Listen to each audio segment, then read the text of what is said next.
graduate school. Yeah. I have my bachelor's.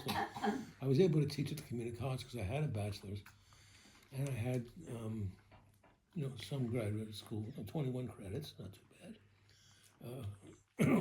And I had been running a literary magazine for several years, so that was part of my credit. I got recommendations from people, but I was only allowed to teach 6 units per semester.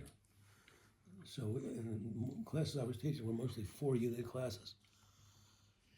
But I was able to team up with Yehudit, who had a PhD and got more money per hour than I did. And we would co-teach a second class. So I'd get my 2 unused credits added to the 4 credits for the class. You would get 2, I would get 2.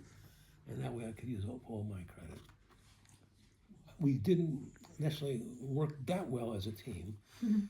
Our styles of teaching were so different, We learned to, they appreciated the changes. Yeah, I mean, they Gave each tried to other figure out space. how is that going to affect their grade.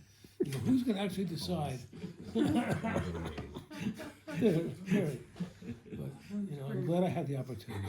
I enjoyed editing. I enjoyed teaching, and then I had other things I had to do before I came here. This is called Brit Milah.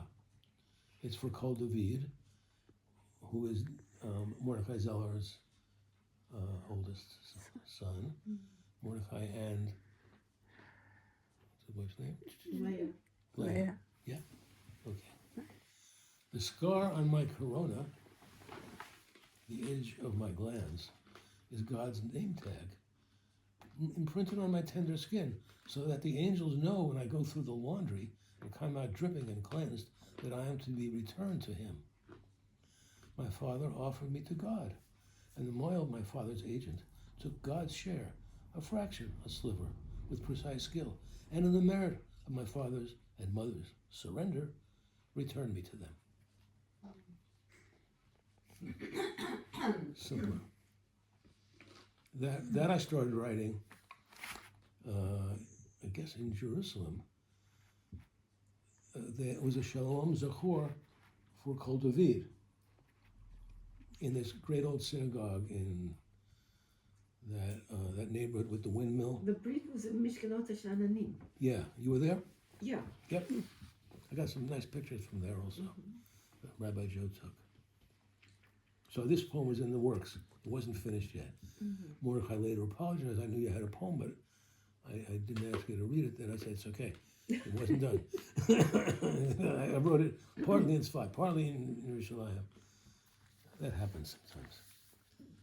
Carrying it with me. Let's see. I'll have to ask you permission to read this. Yes. Doeskin for Yehudit.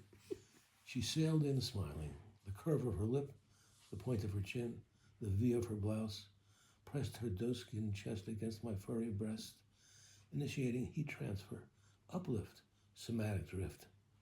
I fondled for her cleft, was swept into her weave, plied the needle back and forth, the captain's sturdy compass pointing upstream to my old spawning place. I found the harbor, dark row hidden, jettisoned my precious cargo, rocked in the silvery stream. It's pretty pornographic. It's an adult group, I figure. If it turns you